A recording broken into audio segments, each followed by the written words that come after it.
हाथों में से लड़का जा रहा है और हम तमाशा देख रहे हो बैठे बैठे, हल्ला भी नहीं मचा सकते, किससे मचाएं कैसे मचाएं क्या करें। हाँ, वेंटिलेटर की कमी थी मैम, ऑक्सीजन की भी थी। वो ये बोले हमारे पास ऑक्सीजन भी नहीं है, नहीं वेंटिलेटर है।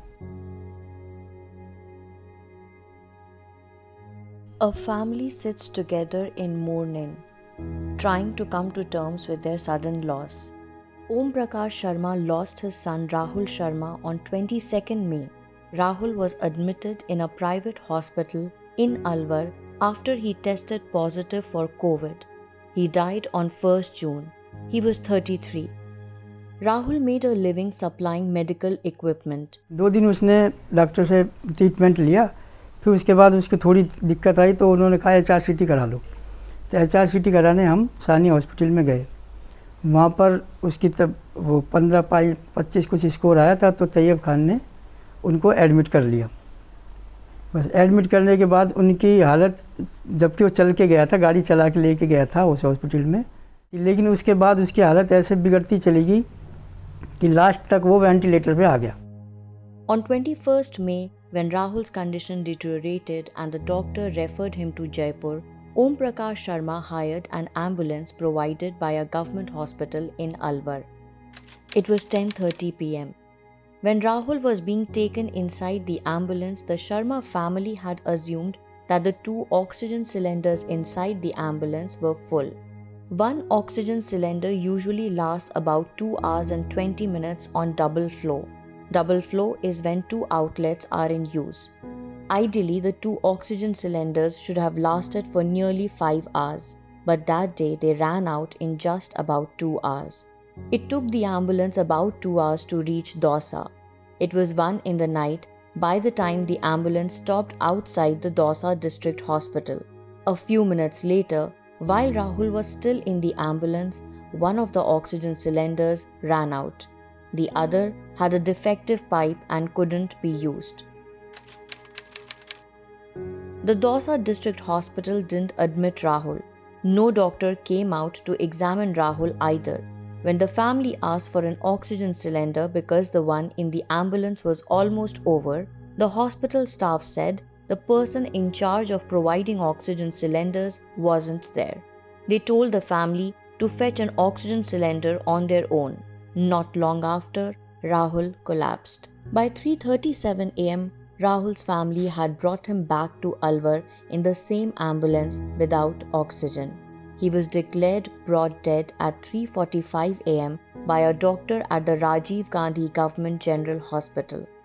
मेरा बेटा चाहे मेरे आंखों के आगे, चाहे बेड पे दवाइयों की कमी की वजह से या फिर किसी भी वजह से एक्सपायर होता, तो मैं उसको संतुष्ट हो जाता, चलो भाई कि इसका इलाज हम नहीं करा पाए। लेकिन जब हम इलाज बरकरार करा रहे हैं, सारी चीज़ हम दे रहे हैं, तो लेकिन प्रशासन की लापरवाही की वजह से, ऑक्सीजन ख़त्म हो जाने की वजह से बेटा गया, तो अब मैं किसको पकड़ूं? Rahul is survived by his wife Nutan and 3-year-old daughter Kuku. हमारी बात हुई है, मेरी भी बात हुई है। उन्होंने ऊपर खड़ा करके देखा भी है मेरी तरफ कि ऐसे हाथ करके गए हैं कि नहीं, टेंशन वाली कोई बात नहीं है। ऐसे नहीं थे वो कि वो चले जाएंगे 1.5 घंटे बाद ही। An inquiry was set up by the administration as Rahul's family alleged dereliction of duty both by the Sania Hospital, a private healthcare facility, as well as Rajiv Gandhi Government General Hospital, the government hospital that had supplied the ambulance. The inquiry not only found the hospital staff guilty of negligence, but also found that Rahul was treated by a homeopathy doctor and not a physician. Rahul's family is now demanding compensation and a job for his wife. इन्होंने सब झोला छाप डॉक्टरों को इन्होंने नौकरी पर रखा हुआ है। 10-10, 15-15 हज़ार रुपये, 12-12 हज़ार रुपये की उनको तनख्वाह देते हैं। 3-3 करोड़ रुपए में ये 2 साल में नए नए हॉस्पिटल बना लेते हैं ये लोग। और एक दिन का एक मरीज अगर इनके पास आ गया तो उससे 3 से 5 लाख रुपए ये वसूल करते हैं।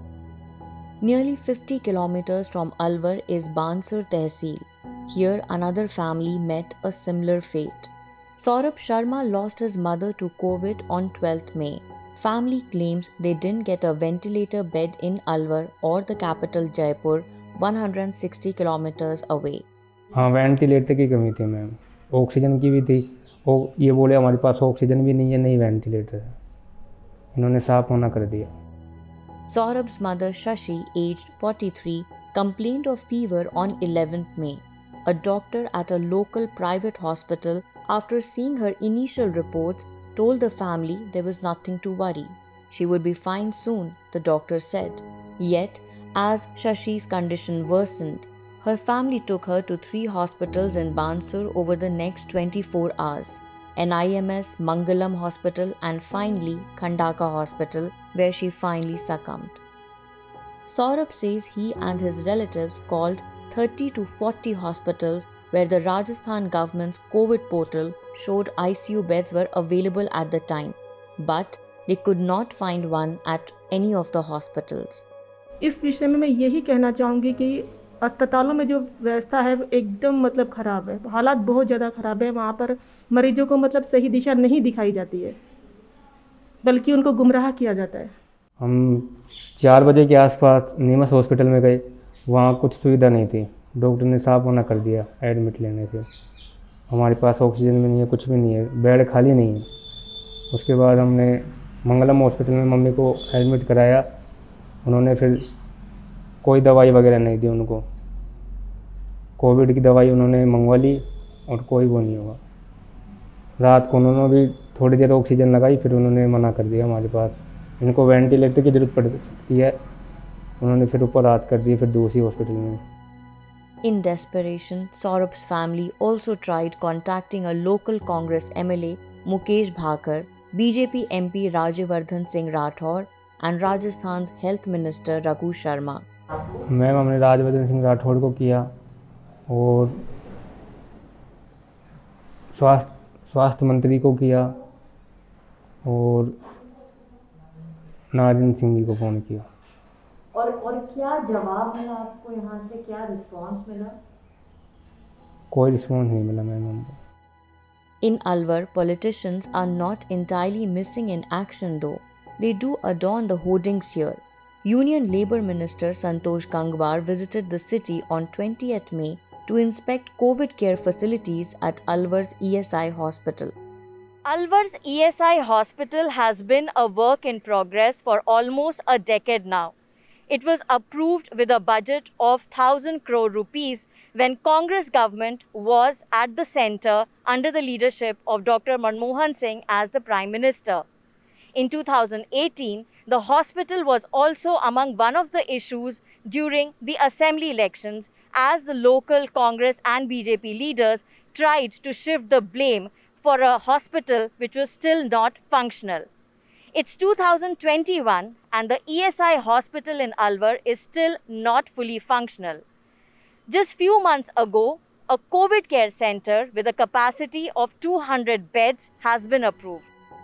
The huge campus of ESI hospital bore a deserted look when we visited the place. Local newspapers have been raising questions about the delay in completing the ESI hospital, which could have accommodated 3,000 patients if fully functional. As on 31st May, out of 200 beds, only 19 were occupied. The hospital has 2 ICU beds and 1 bed with a ventilator. For now, however, it's politicking in the name of ESI hospital. Gangwar and MP Balaknath left the campus that day after planting a sapling, a routine way of asserting political influence. Even Rajasthan Labour Minister and Alwar MLA Tikaram Juli too wasn't left behind. In the second wave of pandemic, this hospital has only been a monumental failure, quite literally. और ऐसे लोग मरेंगे जैसे अब ये स्थिति में आज मैं रो रहा हूँ, कल को मेरा को दूसरा भी रोएगा। अब ये ऐसा अस्पताल कब कब बन रहा है, कैसे बन रहा है, कभी कौन की सरकार कभी किसकी सरकार, और पता नहीं। अगर वो चल जाता तो मेरा तो उद्धार होता और भाइयों का भी उद्धार होता। मेरा बच्चा वहाँ से कहीं को जाता, फिर मैं क्यों जयपुर ले जाता, मैं यहीं की ले जाता। और यहीं की बात कर रहा था ये एसआई में चले जाएंगे, एसआई में चले जाएंगे, लेकिन वहाँ पर प्रॉपर कोई चीज़ है ही नहीं। सरकार को तो ये है कि सरकार एक दूसरे को खिलाफ करती है कि वो कहता है साहब लेने देना किसने उसके उसमें। आज हम बीजेपी वालों को से बात करते हैं तो वो कहते हैं भाई हमारी सरकार नहीं है, हम तुम्हारे लिए क्या कर सकते हैं, हम तो कोशिश ही कर सकते। कांग्रेस की सरकार है, वो कह रहे कि साहब हम करेंगे। अब कब करेंगे, कौन करेगा, क्या करेगा, ये कुछ की कोई समझ, इनका कोई लेना देना धर्म धूरी नहीं है। ये सब अपने अपने उल्लू सीधे करने वाले आदमी।